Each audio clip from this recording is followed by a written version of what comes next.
This video was made possible by Raycon. Get top quality, super comfortable, and surprisingly affordable wireless earbuds for 15% off at buyraycon.com/RLL.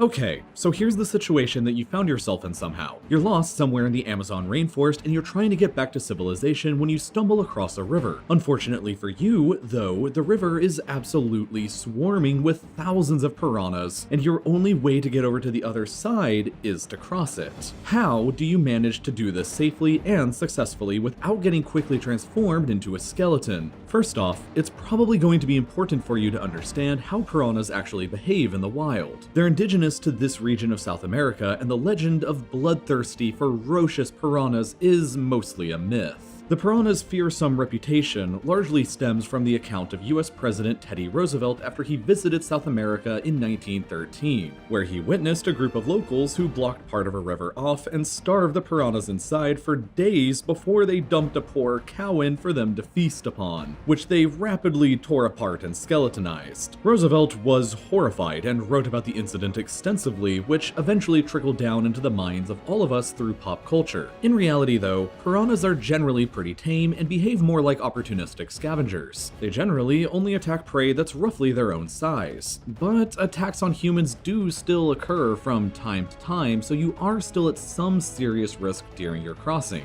The most savage species of piranha is the red-bellied piranha, so if it's them in the river ahead of you, you're in the most serious kind of danger. Their teeth are each like a small serrated knife, and when they chomp their jaws together, their upper and bottom rows of teeth interconnect like a deadly pair of scissors. A single bite from one is capable of chomping off one of your appendages like a toe or a finger or something else. So here's what you can do during your crossing to avoid any harm. First off, you need to time your crossing well. You should ideally cross during the South American wet season between January and March when the rivers are deeper and the food for piranhas is more plentiful. You should avoid crossing during the dry season, however, which is between June and August, when the rivers are obviously drier and the food is more scarce, which means piranhas are more likely hungry and willing to attack prey outside of their normal diets, people like you. Secondly, make sure to cover any open wounds that you might have on your body and do whatever you can to prevent any bleeding. Like sharks, piranhas can be attracted to blood because it indicates wounded prey that would be easier to take down. If you're feeling sick or otherwise unwell, don't attempt to make the crossing until you feel better. Thirdly, you need to choose a strategic area along the river to cross at where piranhas are less likely to be at. You need to take care not to cross anywhere near a site where people may have been fishing because piranhas will be attracted to the dead fish and bait. As tempting as it might be, you also shouldn't cross over a portion of the river where the water is very still. Still water is great for humans to swim and wade in, but it's also where piranhas generally breed at. Hundreds of people have been bitten by piranhas in Brazil in still waters while swimming just over the last few years. Fourthly, you need to make sure to cross the river at night. Piranhas are nocturnal creatures and are generally sleeping during the night, while they hunt and are most active at dawn and throughout the day. Fifthly, and perhaps most importantly of all, you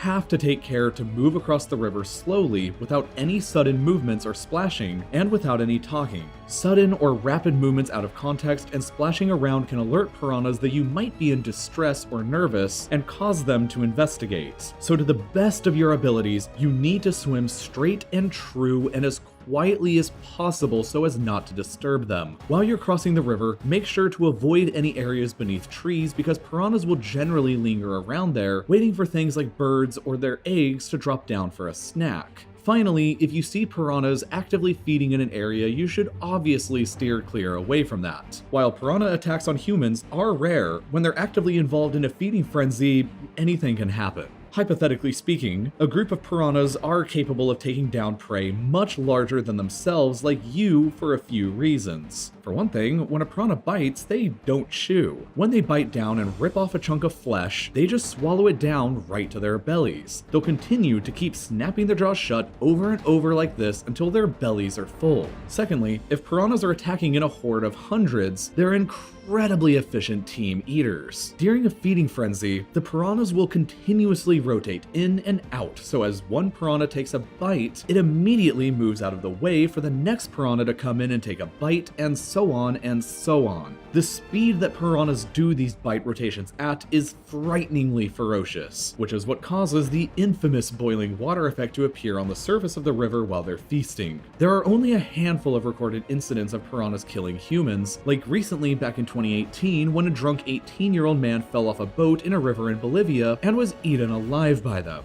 There isn't really any reliable data for what I'm about to say, but research conducted by scientists in the past has estimated that in order for you, a grown adult, to be eaten alive by piranhas down to your skeleton, it would take somewhere between 300 and 500 starved and desperate piranhas, somewhere around 5 minutes to do that. The likelihood of this happening to you in your river crossing, though, is so minuscule that you shouldn't really be worried about that at all, especially if you follow all of the steps that I just mentioned before. The two biggest things that piranhas are attracted to are blood and noise, so if you can minimize both of those, your chances of survival and getting over to the other side of that river are very, very high. On the other hand, if you love making noise or listening to noise while you're dealing with a stressful situation like crossing a piranha-infested river, then maybe you should reconsider your crossing. But honestly, you're probably just watching this video from home or from work right now, so if you're stuck there far away from any piranhas and you want to help improve your studying or work habits, or get into a more productive workout routine, calm and thoughtful music that will help you focus and concentrate will help you tremendously, and Raycon earbuds will be one of your best tools